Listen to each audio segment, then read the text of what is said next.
They say winning ain't everything. Well, we don't have them type conversations over here, man. Had that conversation with the losers. We trying to win at everything we do. Even in the loss, we don't see defeat. We see a lesson learned.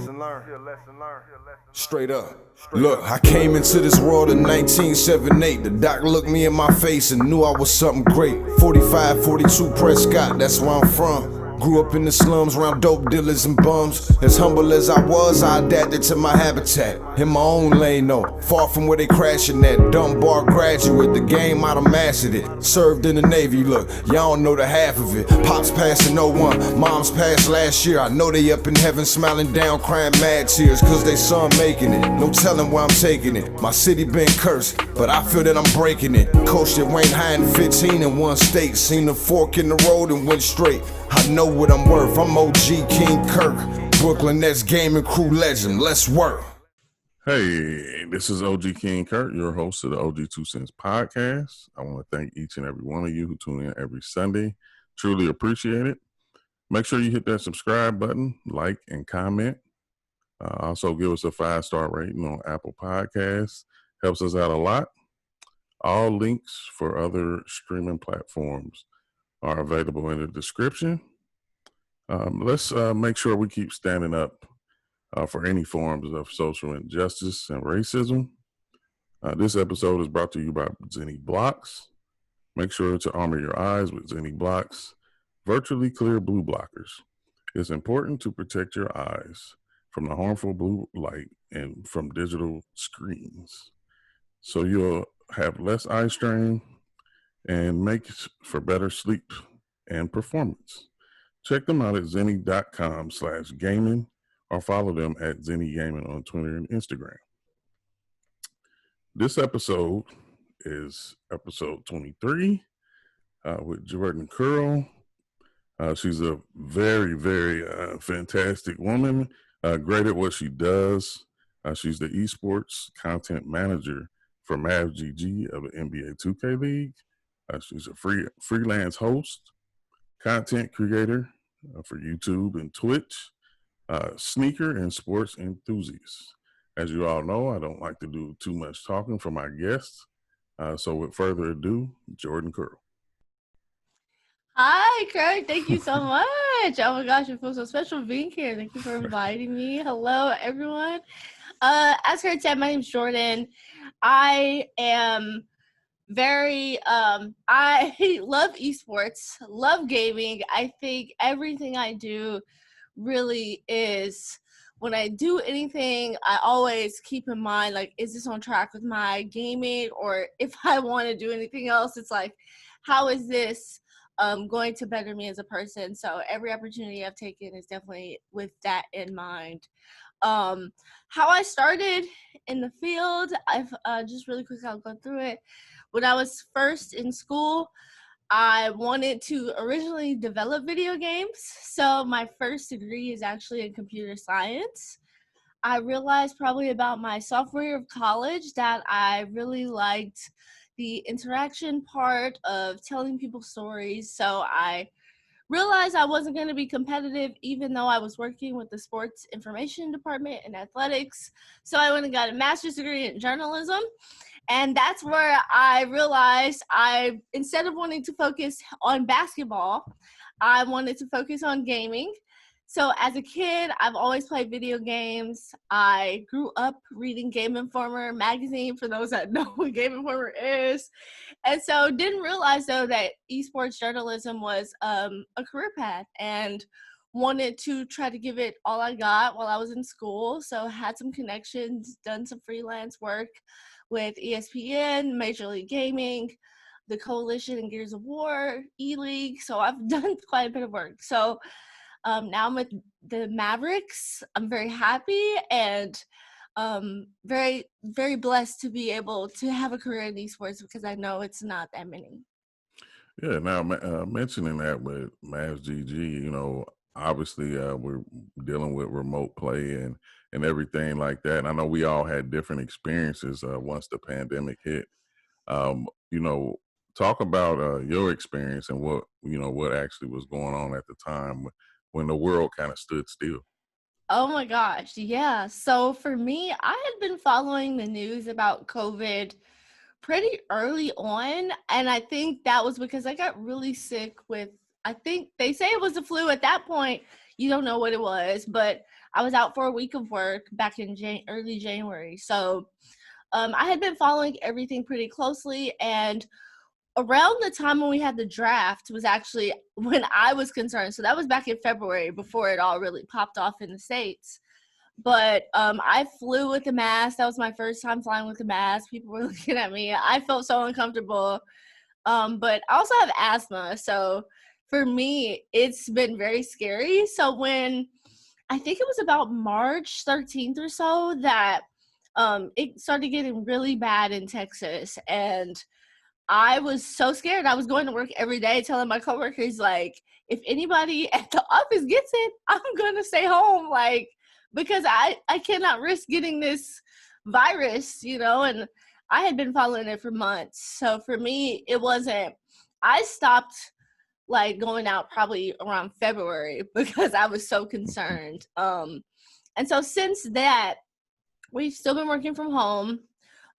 Everything we do is home. So it's totally changed our content direction as a whole, and definitely hasn't made things simpler. It feels like it's added more work because, when you're at home and you don't necessarily feel like you have to take off, and this is something like I'm still learning, but you still want to take time off because it's harder to separate work from home and work from work now because it's all in one place. So for me, it's definitely hasn't been like the easiest transition, but now I think we're almost 4 months into this, and I feel like I'm getting a lot more confident. Just the work from home lifestyle, especially now my state, it's going back up, like things are shutting back down, so me and my friends, we wanted to go to a bachelorette because she's getting married in October, so that got canceled. Like, it's been really hard, but I'd rather be safe and healthy, do a post-bachelorette, be able to make more content when things open up and be healthy than to worry about not only the dangers of what can happen and if infecting your family, because I see my grandma almost every day. I always go check on her at her house, but also the post dangers that could exist with it, because some people are saying they lose smell and all that stuff. So it's just better to be safe than sorry and adjust and struggle for a little while so we can just get out of it, when it's time. Right. Now, what are your thoughts on season 3 of the NBA 2K League? Oh my gosh, I think I've enjoyed this season just as much. I mean, it's different with not traveling, but I've enjoyed this season, I feel like, just as much. The Raptors, oh my gosh, they're going crazy, Right. My team, Mavs, we set a 10-0 record, and now I think the Raptors, as of recording this, are 12-0 or 11-0. They played last night. I don't remember what they are, but they are going absolute. So 4 more games and they'll have a perfect season, which last season it seemed crazy to talk about, but this season is even crazier considering, you hear a lot of players talk about East versus West servers and all the things that they have to overcome with the lag and the delay and all that stuff. So they're killing it. Our guys have been doing a great job though. We're 8-4, I believe. Oh my gosh, I can't remember. It's just too many numbers to think about. That's so bad. LT, don't kill me if you're listening to this. We'll fact check it. We'll fact exactly. check it. But it's definitely an awesome season for us. It's been fun watching the guys and seeing even them adjust. I don't want to speak for them, but I feel like they've done a good job. We're still one of the only teams playing from our apartments, so that's something alone that you have to overcome, of course, because we can't go back right now. And you were correct, Jordan. The Raptors are 12-0, and the Mavs are 8-4. Okay, great. I tried at this moment. I'm a fan of the league first, so when I first started, when I was first interested in being a part of 2K League, I was still in school, and I paid my own way to go to the draft in season 1. Wow. and I covered Yay Not Gaming for ESPN and his story for the Knicks and everything.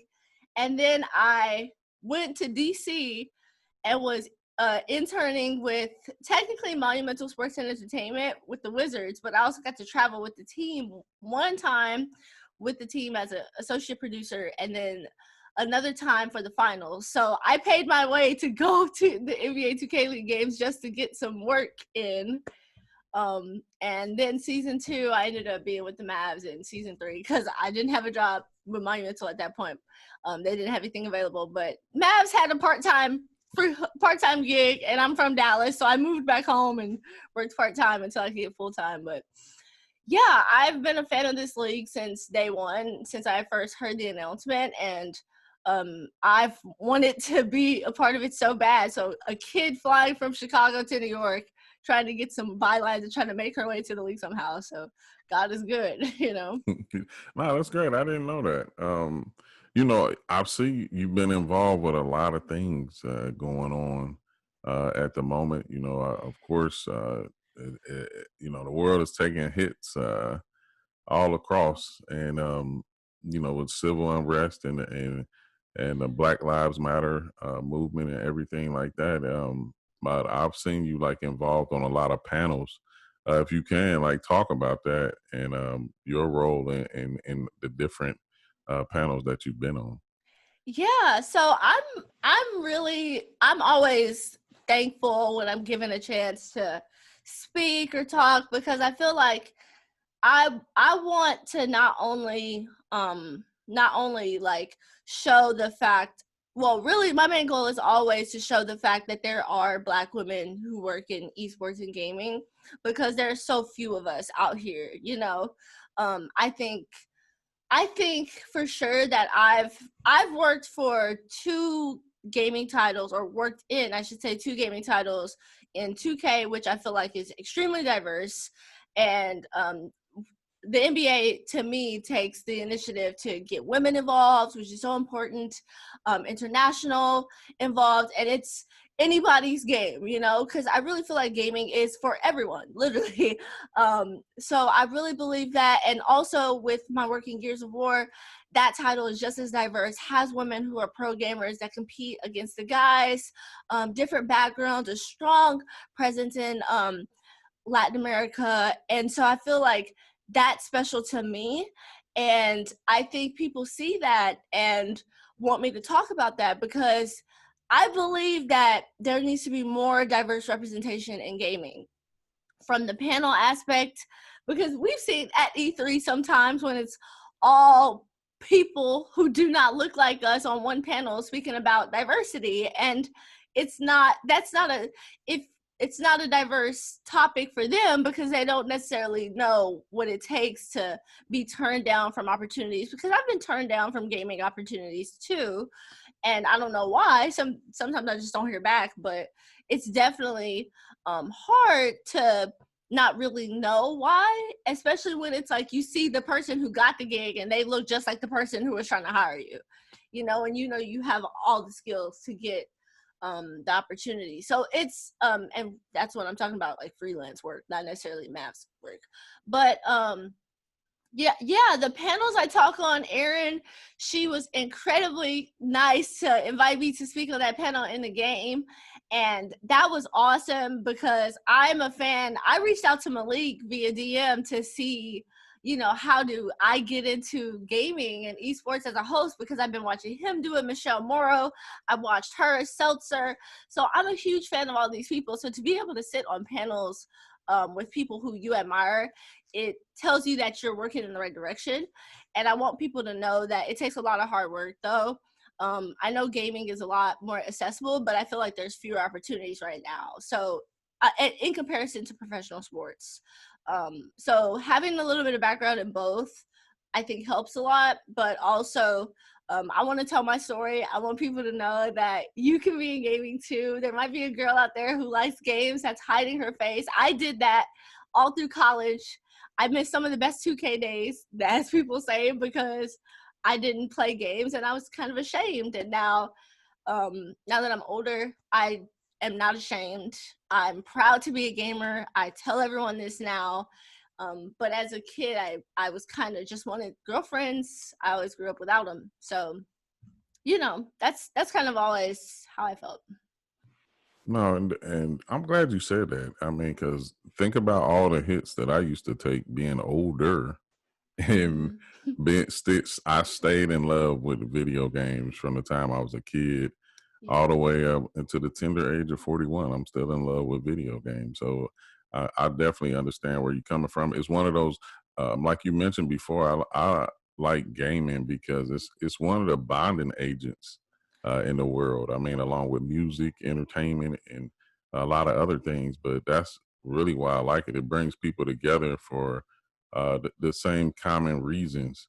And we can have a good time and get to know each other and learn a lot about each other through doing it. And like this, I mean, we've hung out numerous of times, had fun. You know, the people, you know, a lot of people know, but for those who don't know, LT for MavsGG is my brother. Like we came into this together, still rocking together. I mean, you know, at times we're opposing teams, and I still have yet to beat them.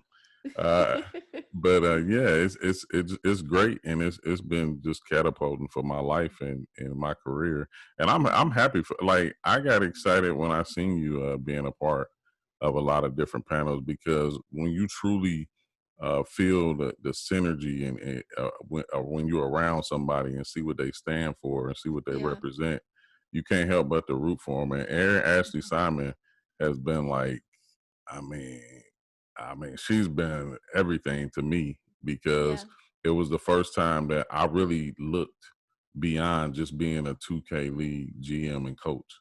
Like I really explored a lot of different things. But you know, for you, what would you be doing if you wasn't creating content and for the Mavs and everything like that? What would be some of your other things that you would like to be doing? Yeah. One thing I want to say too before I say that, I think a lot of people think that gaming is like a segue into pro sports.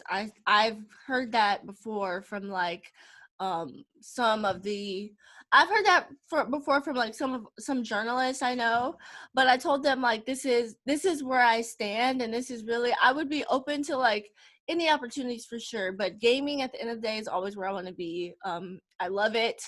I'm passionate about gaming and many esports, not just 2K. Even though I work for a 2K team, very passionate about many esports. So if I wasn't creating content for Mavs Gaming, what would I be doing? I imagine if I wasn't creating content at all, I would probably be developing video games. In all honesty, I like to code. I'm pretty good at coding. In my senior year of undergraduate, I developed a game with my team on Unity, and it's an Android app, and it was very simple. I don't know if you remember the old school game like Brick Breaker, where the ball bounces off of the the stick. Definitely do. But yeah, we made something like that, and but it was like, we called it Banana Blitz, and it was like a monkey, and you had superpowers, and it was like you could shoot the barrels and stuff. It was pretty cool. So I'd probably be honestly developing games. I have a blog that I've been thinking about like restarting. I guess that's still in the realm of content though, but I started it when I was in college, and I think I'd probably just write like maybe my opinion on games on the blogs if I wasn't doing this like professionally, just so that way I'm still doing a little bit of what I love, even if I'm not in the industry of sports journalism or esports journalism. So that's probably what I'd be doing. It's kind of hard to ask creatives, like, what would they be doing if they wasn't creating? Because I mean, that's typically what we do. I mean, it's funny because I used to have a stigma of thinking when I first got into esports that content, like creating content, was only like YouTubers and streamers. But then once I realized, it was like, Kurt, like, you have a platform and you created a podcast, which is content. Like content, I was so narrow minded about content and not realizing it's a wide range and variety of content that you can create. I mean, even like me and LT in creating the MPBA, like a lot of stuff that we did just beyond running the league, we created content behind it to push Yes. the league. So, and it's funny because I coming up, I wanted to be a journalist. And one of the avenues that I created with the MPBA is I used to do newspapers articles for the players and events and different stuff like that.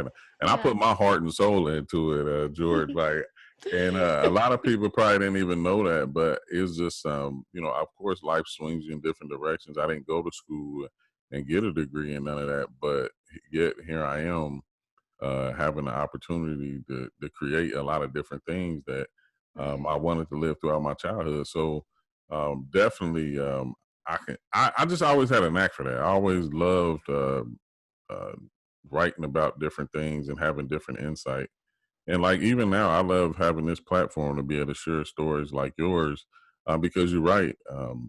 I want to, always wanted to provide a platform to show people that, hey, like there is somebody who looks like you and I that's in a particular field that most people wouldn't think uh, exists or even know that it exists. And I think that's important for growth for ourselves and you know our associated organizations and the league. Yeah. Um, you know, going into that, I know you're a big sports fan. What are your thoughts on sports returning during this time? Yeah, it kind of scares me. I'm excited from a fan perspective. I miss basketball. The Mavs were doing really good, you know. Love watching Luca, seeing him play, and those guys. They have such good chemistry, seems like. And just from what I hear from staff, they're really off the court, have great chemistry too. So you can see it on the court because they're succeeding. So I'm a really big fan of basketball. I'm kind of nervous about it coming back. I know they're having people go to the bubble. Um, it's definitely a little nerve-wracking, but I'm glad the NBA is taking the approach of kind of no fans, just because, yeah, you don't want the virus going crazy any crazier. So I am a little worried about like baseball and stuff like that, just because I feel like, you know, how do you say it's like, okay, we're going to limit the arena, but you have to, like, they got second, third, first baseman who are like standing neck and neck with runners, you know what I'm saying? So, like, you got the shortstop trying to tag somebody out like that. That's just like, it's just, the contact is very nerve wracking, and it's not like they're putting plastic wrap around the balls. So, and hockey's going to be returning soon, I think. So it's definitely nerve-wracking. I think from an entertainment and fan perspective, it's exciting. But just as someone who is kind of like not a caregiver, but like I always like think about others' health, and I'm like not a health wizard because I'm not vegan.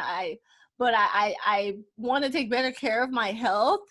And I don't want anybody else to get sick, because this COVID stuff is really bad. So I'm a little nervous about it, but I think if commissioners and everybody take the right steps to get everything done, I think it'll be good. It'll be good for everyone involved as long as we take the right precautions. So. Now, what are some of who are some of your favorite teams? Okay, so I am really a Dallas fan all the way around. But for WNBA, I am a big fan of the Mystics. Growing up, well, not growing up, but when I interned with MLSC, it wasn't my first experience with not MLS. I said Maple Leaf. Sorry, it's something about Raptors for some reason. Monumental. When I interned with Monumental, I got to work with the Mystics a lot because you know, cap season was just wrapping up. It was summer, so the Mystics were starting again, and at that point, they still played at Capital One. But being around the players and watching their games, it was so exciting. So I am a Mystics fan. But let me see what else. I am a Dallas Cowboys fan. So yeah, I'll just leave it at that. Definitely a Mavs fan for sure. As far as like players though, I am a really big fan of Kevin Durant. But that's probably because he went to Texas and I got to watch him at Texas and stuff. So seeing his come up was really exciting. And then his success, I know everybody's crazy about the Warrior stuff, but I don't care. He's still, to me, one of the best players in the league. So yeah, I'm a Mavs gaming fan, obviously. But yeah, those are some of my favorite teams for sure. I agree with you about Kevin Durant. I mean, obviously, I was a Knicks fan growing up my whole life, and then once I was employed by Brooklyn, I instantly became a Nets fan. I felt like the right thing to do, and now we happen to have Kevin Durant and Kyrie, Right. so It it makes worked it out. easy. Yeah. Now, with you being a sneakerhead, Yeah. I see you do a lot of unboxing and different things like that. How many pairs of shoes do you own? Gym shoes, sneakers, and Sneakers? what is your favorite pair out of all of them? Oh, I actually don't own that many. Okay, well, I say that, but then like my mom would say, "Well, you have too many." So, I actually just got a shipment in recently. I probably not including like heels, of course. You said gym sneakers, so I probably only own about maybe 30 pairs of sneakers. Not that many, you know. But my favorite, but I started collecting like kind of late. I started collecting like maybe in 2018. So my first like real nice pair were the Concords, the 2018 version, and then I got the Jordan, what do they call them? I'm trying to think of the official name. Patent leather UNC joints. So those are like not my favorites, but those are definitely like top 2 in my collection. Like those patent leather ones are so beautiful. I hate wearing them out, but so I like to wear my sneakers, but literally, oh, they're just so pretty. They smell nice. Like love them. But probably my favorite pair is the Aleli May Millennial Pink Jordan 6s.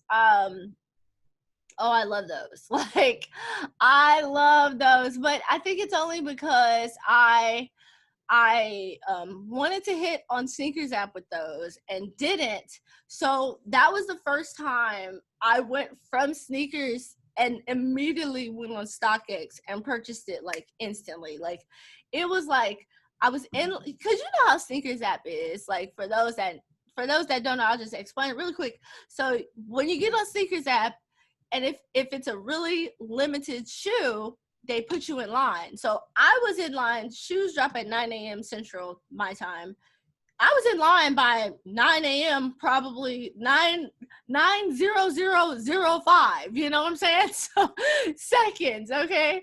And then I did not get them. I think people with bots got them. So I instantly went on StockX and purchased because I was like, I gotta have these. And that was the first time I ever done something like that. So I knew I loved those. They look really cute. Pink is my favorite color. For those that can see on the broadcast, I've got a lot of pink action going on here. So, but yeah, so I just really like that pair, and they're my favorite. Cool. As we get ready to wrap it up, what are some advice you would give someone looking to get into digital media? Yeah, so I think the biggest piece of advice is stay consistent for sure, but make sure you work really hard. You have to constantly be innovating, and I personally do not believe there is an expert of digital media, social media, whatever your title is. I don't think there's an expert. New platforms are always dropping. Like TikTok is fairly new, and some people consider themselves TikTok masters. I don't think there's such a thing. And we see platforms fading off. Snapchat is still very relevant, but Snapchat is just not what it used to be. So again, like you have to always be willing to adjust, learn different platforms, be willing to listen. If you do take the host route or the interviewer on camera person route, listen to your subjects. You have a lot to learn from them, and that's really important. And try to make sure, I think my biggest piece of advice is, if you find that it's difficult to like break in, don't wait to try to get an opportunity. Like, literally make your own opportunity. There's so much more options that you can create your own platform. And especially in gaming and esports, I do believe that esports professionals are a lot more accessible than pro sports professionals. So I think you should definitely, if that's a podcast, you can definitely start a podcast. A YouTube channel, you can start a YouTube channel. A blog. There's so many more resources that you can show that you have the experience. Because at the end of the day, in this field, it's more about experience than it is like how much you went to school. I chose the school route. I don't think there's anything wrong with going to school, for sure, for me. And I also don't think there's anything wrong with the experience route and wanting to not go to college, depending on what your degree is. I don't think that's the same for lawyers, doctors, and everybody else. But, you know, for this career, I definitely think experience shines and will take you further. So do what you can and listen, learn, but always be on your toes. You're not an expert. Always try to learn something new. I think that's great advice. And, you know, just rounding this off is let people know how they can get in touch with you.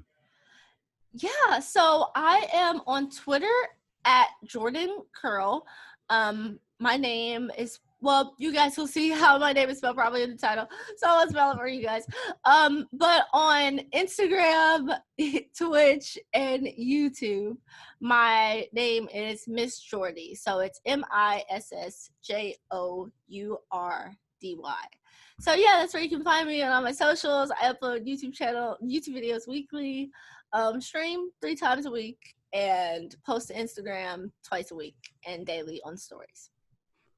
That's great. And yeah, I will tell you, I've only subscribed to 2 streamers on Twitch, and Jordan happens to be one of them.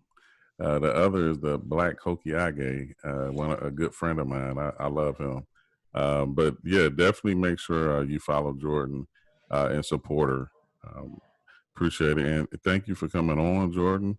It's been great. I hope a lot of people take heed to a lot of things that you said, and definitely if they're looking to get into this world.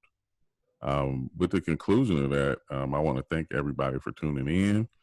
Follow the OG2CENTS podcast on Apple Podcasts, Spotify, Anchor, and subscribe to our YouTube channel.